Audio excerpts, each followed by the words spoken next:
कसं काय मंडळी आणि आय होप आप सब लोग अति उत्तम होंगे। तो दिवाली के दोनों तरफ सेल चल रहे हैं अमेजोन और फ्लिपकार्ट दोनों पे, और थंबनेल से आपको पता चल ही गया रहेगा कि हमने हमारे लिए एक प्रोडक्ट मंगाया हुआ है, और जो मैंने मंगाया हुआ है इसकी भी बहुत अच्छी खासी हाइप है। तो चलो इसकी अनबॉक्सिंग करेंगे और देखेंगे इसके अंदर क्या क्या है। तो ऑलरेडी ये ओपन बॉक्स डिलीवरी हो चुकी है इसकी, और मैंने भी इसको हल्का फुल्का खोल के देखा हुआ है, लेकिन पूरा नहीं अभी तक चालू किया हुआ है। जस्ट एक टिक्का लगा के इसको मैंने छोड़ दिया है और वापस अंदर पैक कर दिया है। ये है मोटरोला मोटो पैड 60 नियो, और बहुत ज़्यादा मशक्क़त के बाद मैंने इसको ऑर्डर किया हुआ है। लेकिन आज मैं इसको देख रहा हूँ तो ये आज एकदम इजीली अवेलेबल है, लेकिन मैंने इसको 2 या 3 बार जब ऑर्डर किया तब जाके ये मेरा पैड ऑर्डर हुआ है, और वो भी रात को ही स्टॉक में आता था। 3-4 दिन से मैं देख रहा था, तो मैंने इसको ऑर्डर कर दिया है। और इसको ऑर्डर करने का रीज़न मैं बताता हूँ क्या है। एक बात मुझे फ्लिपकार्ट की ज़रा भी अच्छी नहीं लगती, वो है ये पूरी अनबॉक्सिंग की ना खुशी गायब कर देते हैं। मतलब अगर आप कोई चीज़ नहीं लेते हो, अगर उसको आप खुद अनबॉक्स करना चाहते हो तो उसको आप अनबॉक्स नहीं कर पाते हो। तो कुछ इस तरीके से इसके अंदर पैड है। पैड को साइड में रखते हैं और देखते हैं क्या क्या है अंदर। तो यहाँ पे इसका ये चार्जर है, और मेरे घर में ना अभी ऑलमोस्ट मोटरोला की ये तीसरा चार्जर है। तो ये 20 वॉट का है और इसके साथ इसकी केबल भी आई है, तो मैं इसको शायद यूज़ नहीं करूँगा। और ये साइड में इसके मैनुअल और गाइड है, क्विक स्टार्ट गाइड, जिसकी शायद अपने को कोई ज़रूरत नहीं पड़ेगी, बट ये चीज़ एकदम फैंटास्टिक है। और ये अगर आपके पैड के साथ हो, उसके साथ ही इंक्लूडिंग हो, तो सही लगता है। मतलब आपका एक्स्ट्रा खर्चा बच जाता है। तो इसको थोड़ा साइड में रखें और बढ़ेंगे इस टैब की तरफ। तो कुछ इस तरीके से टैब है। ऑलरेडी मैंने एक टीका लगा दिया है, मेरी मम्मी ने खोला था, मैंने नहीं खोला था। हेलो मोटो, ये मेरे छोटे वाले मोबाइल जिससे मैं रिकॉर्ड कर रहा हूँ उसके ऊपर भी मेरे को ये, मतलब मेरे लिए तो ये एकदम सिमिलर सा है, क्योंकि मेरे पास मेरे हिसाब से नियो 40, नियो 50, और ये साल ये मोटरोला का तीसरा प्रोडक्ट है मेरे घर में। मोटो एज नियो 50 मैंने इसके लिए लिया हुआ था, जस्ट बिकॉज वो बहुत छोटा है, कॉम्पैक्ट सा है, और मुझे एक्सचेंज में अच्छी वैल्यू मिली थी, तो मेरे पुराने वाले फ़ोन की इसके लिए मैंने ले लिया था। तो इंग्लिश में स्टार्ट करेंगे। भाई फर्स्ट इंप्रेशन मैं बता देता हूँ, इसका डिस्प्ले देख के दिल खुश हो गया, बिकॉज मेरे घर में ना ऑलरेडी एक वन प्लस गो का टैब है।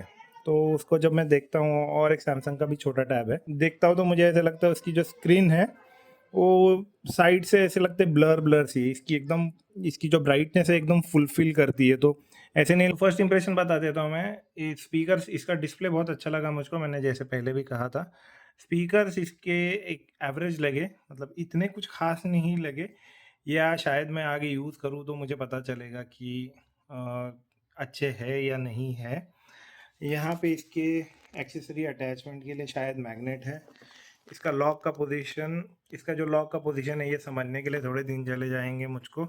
और यहाँ पे वॉल्यूम के जो बटन है ये ऊपर की तरफ है। इसके लिए अभी तक मैंने कुछ एक्सेसरीज़ नहीं मंगाई हुई है।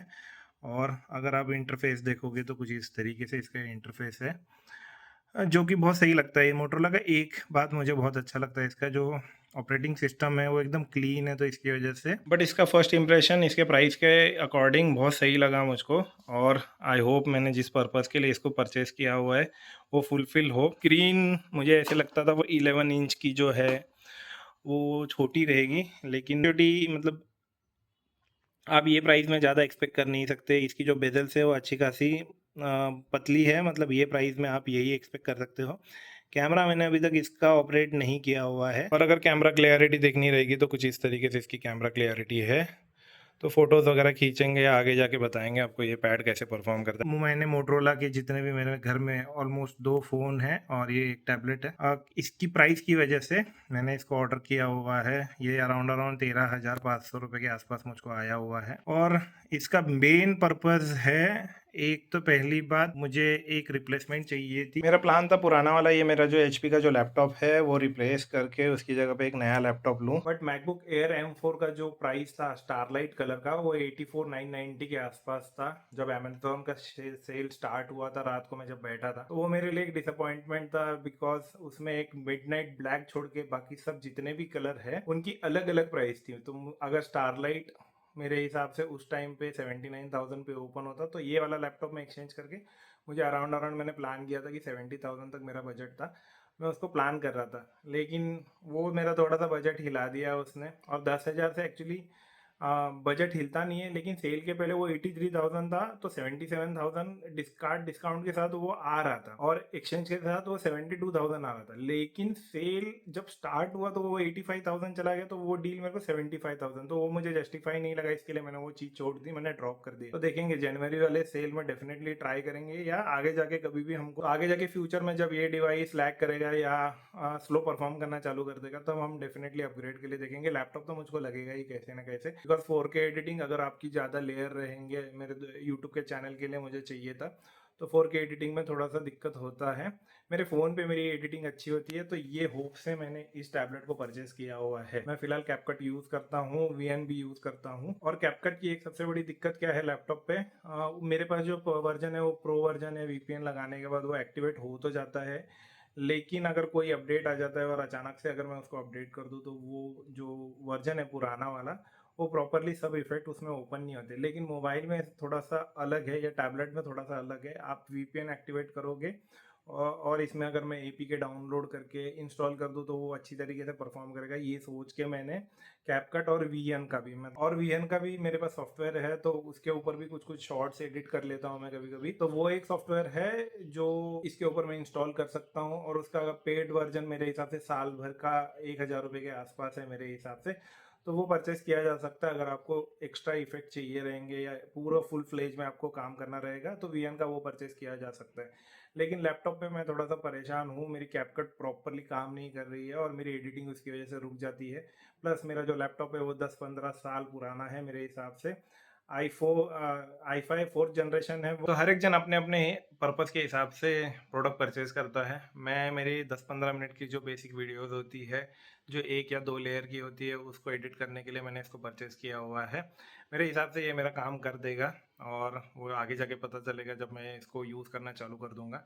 अब इसके साथ मुझे है ना, इसका एक स्क्रैच गार्ड, इसका कवर और एक कीबोर्ड लेना पड़ेगा। माउस मेरे पास ऑलरेडी है, तो माउस मैं शायद परचेस नहीं करूंगा। या फिर मैंने एक पोट्रोनिक्स का माउस देखा हुआ है जो मुझे काफ़ी इंटरेस्टिंग लगता है, तो मैं उसको शायद फ्यूचर में परचेस करूंगा अगर मुझे अच्छी डील मिलती है उसके ऊपर। बट फिलहाल तो ये जो टैबलेट है उसकी first impression as a consumer, not a reviewer, मुझे बहुत सही लगी।